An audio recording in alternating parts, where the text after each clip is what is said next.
Movie के start में हमें बताया जाता है कि हजारों साल पहले इस दुनिया में हमें मैजिकल एनिमल्स रहा करते थे और ये दुनिया भी मैजिक यानी जादू से भरी हुई थी। लेकिन उस जादू को सीखना बहुत मुश्किल था, इसीलिए लोगों ने जादू को छोड़कर टेक्नोलॉजी का यूज शुरू कर दिया। आहिस्ता आहिस्ता लोग जादू को भूल गए, लेकिन अभी भी जादू हमारी दुनिया में है। इसके बाद हम मूवी में एक टीनेजर बच्चे को देखते हैं जिसका नाम लाइटफुट था। ये बच्चा एक एल्फ यानी एक जादुई बच्चा था, लेकिन सेल्फ कॉन्फिडेंस बहुत कम होने की वजह से उसे अपनी क्वालिटीज का बिल्कुल अंदाजा नहीं था। आज उस बच्चे का बर्थडे था और वो 16 साल का होने जा रहा था। बच्चा जैसे ही अपने रूम से नीचे आता है तो उसकी मॉम बहुत सारा प्यार करती है और साथ ही उसे बर्थडे विश भी करती है। यहाँ लेन ने अपने फादर का स्वेटर पहना हुआ था, जिसे देखकर उसकी मॉम बहुत ज्यादा खुश हो जाती है। लेन कहता है कि हाँ फाइनली ये मुझे पूरा आ ही गया। के बाद वो दोनों बर्थडे सेलिब्रेशन के बारे में बातें कर रहे थे, जिसमें लेन कहता है कि मुझे इन चीजों में बिल्कुल इंटरेस्ट नहीं।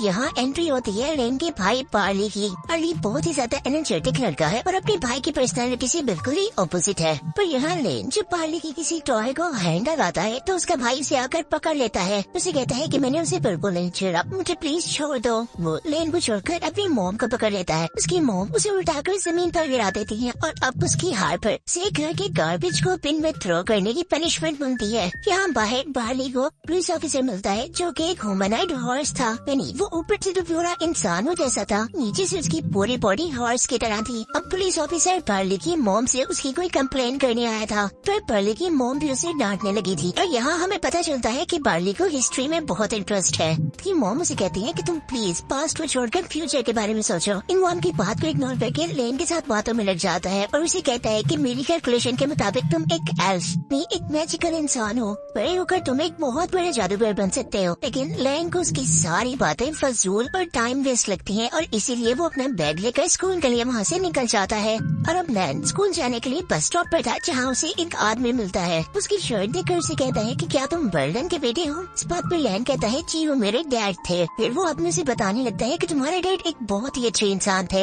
और वो उसे उसके डैड की बहुत सी और बातें भी बताता है। और ये सब सुनकर लेन बहुत ज्यादा खुश हो जाता है। जाने पर हम देखते हैं कि लेन अपना डेटा प्लान कर रहा था। हाँ वो लास्ट में लिखता है कि वो बिल्कुल अपने डैड जैसा बनना चाहता है, फिर बहुत अच्छा और सबकी हेल्प करने वाला। क्योंकि हम देखते हैं कि लेन कार ड्राइविंग ट्रेनिंग भी स्टार्ट करता है, लेकिन रोड पे बहुत ज्यादा रश देखकर उसे कार कंट्रोल हुई होती और वो यहाँ पर दोबारा डर जाता है। इसके बाद वो अपने क्लास फेलोज के पास जाता है, जहाँ वो अपने क्लास फेलो को अपने बर्थडे पर इन्वाइट करना चाहता था, लेकिन वो बहुत शाय था और इसीलिए वो अपने बर्थडे पर किसी को भी इन्वाइट नहीं करता। अब अपने भाई के साथ घर चला जाता है। घर जाने पर उसकी मॉम उसे एक गिफ्ट देती है जो कि उसके डैड की तरफ से था। उसके डैड की उसके पैदा होने से पहले ही डेथ हो गई थी। वो दोनों भाई वो गिफ्ट लेकर लेन के रूम में आ जाते हैं। जैसे ही उस गिफ्ट को ओपन करते हैं तो उसके अंदर से एक मैजिकल स्टिक और एक लेटर निकलता है। लेटर में जादू के बारे में लिखा हुआ था, साथ ही उस लेटर में ये भी लिखा हुआ था कि अगर इस स्टिक पर खास स्टोन लगा दिया जाए तो ये स्टिक किसी भी मरे हुए इंसान को एक दिन के लिए उनके पास ला सकती थी। बढ़कर पहले बहुत ज्यादा एक्साइटेड हो जाता है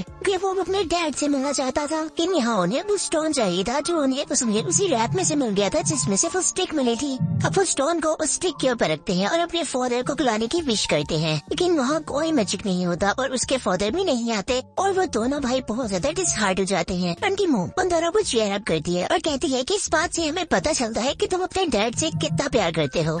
और फिर बेली और उसकी मॉम लेन के रूम से चले जाते हैं। लेन अब बहुत ज्यादा दुखी था और वो अपने फादर के लेटर को पढ़ रहा था। हाँ वो कुछ मैजिकल स्पेल्स यानी मंत्र भी पढ़ता है, जिससे उस स्टिक का मैजिक शुरू हो जाता है और सारे घर की चीजें उड़ने लगती हैं। और इतने में यहाँ पर बेली आ जाता है। उससे पूछता है कि तुम यहाँ क्या कर रहे हो। इतनी ही देर में वो देखते हैं कि उसके डैड यहाँ पर आने लग गए हैं, पर अभी उसके डैड की आधी ही बॉडी इस दुनिया तक आई होती है। लेन से वो मैजिकल स्टिक हैंडल नहीं होता, वो इसके ऊपर से मैजिकल स्टोन उतर कर गिर जाता है और मैजिक वहीं पर रुक जाता है। यहाँ उसकी डैड की अभी आधी ही बॉडी इस दुनिया तक आई थी।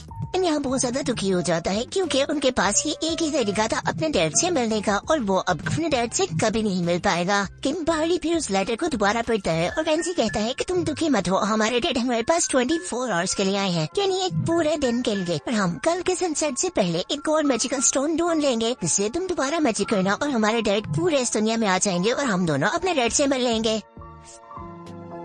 साथ ही बार्ली उसे ये भी कहता है कि मुझे पता है कि ये स्टोन कहाँ पर मिलेगा। कहता है कि हमें स्टोन को लेने के लिए टैवरन जाना होगा।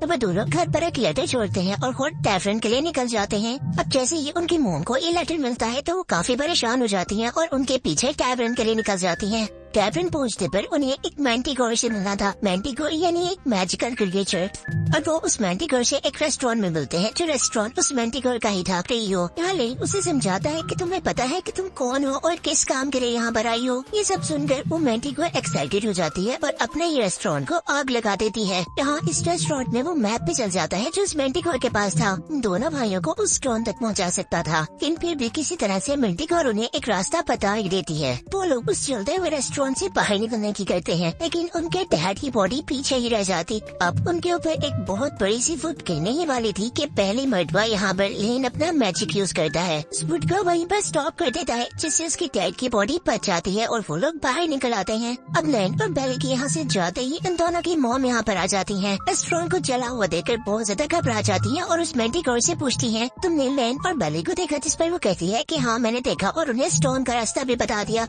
लेकिन फिर वो कहती है कि वो दोनों अभी भी मुसीबत में है, क्योंकि मैंने उन्हें उस स्टोन के बारे में तो बता दिया, लेकिन उस कर्स के बारे में नहीं बताया जो वहाँ से स्टोन उठाने पर उनको मिलेगा। यानी उस स्टोन को वहाँ से उठाने पर एक बहुत बड़ा ड्रैगन वहाँ से निकलेगा और अब वो दोनों मुसीबत में थे। लेकिन मैंटिकोर उनकी मॉम को कहती है कि तुम टेंशन नहीं लो, मैं तुम्हारे साथ जाऊंगी। लेकिन वहाँ वो पुलिसमैन जो इस रेस्टोरेंट के जलने पर वहाँ पर आया था, वो उस मैंटिकोर से कहता है कि मैं तुम्हें कहीं नहीं जाने दूंगा। फिर मैंटिकोर उन्हें चकमा देकर वहाँ से निकल आती है। इसके बाद हम लैन और बेली को देखती है, जिनके लिए अब एक नई प्रॉब्लम आ गई थी। उनकी कार का फ्यूल खत्म हो गया था और इनके पास अब सिर्फ एक ही फ्यूल कैन थी। यहाँ बेली लेन से कहता है कि तुम मैजिक करो और इस फ्यूल की कैन को बड़ा कर दो, और फिर लेन मैजिक करता है और ऐसा लगता है कि फ्यूल की कैन बड़ी हो गई। इस पर बेली बहुत ज्यादा खुश हो जाता है, लेकिन ऐसा तो कुछ भी नहीं हुआ था, उससे मैजिक गलत हो गया था। कैन बड़ी होने के बजाय बेली छोटा हो गया था और इसीलिए उसे लग रहा था कि कैन बहुत बड़ी हो गई। लेकिन जैसे ही लेन को देखता है तो उसे रियलाइज हो जाता है कि कैन बड़ी नहीं हुई, बल्कि अब बेली और छोटा हो गया है। के बाद हम दोबारा लेन की मॉम और इस मैंटिकोर को देखते हैं, जहाँ लेन की मॉम उससे उस कर्स के बारे में पूछ रही थी। मैंटिकोर बताती है कि जैसे ही स्टोन को इस रॉक से उठाएगा तो वहाँ पर एक ड्रैगन जो स्टोन की हिफाजत कर रहा है तो वो उन पर अटैक कर देगा। वो बताती है जिसे सिर्फ मेरी तलवार से ही मारा जा सकता है। अब लेन की मॉम उससे उसके सौर्गेनी तलवार के बारे में पूछती है। वो कहती है कि वो तो मैंने बेच दी थी, और फिर वो कहती है कि मुझे पता है कि वो अब हमें कहाँ से मिलेगी।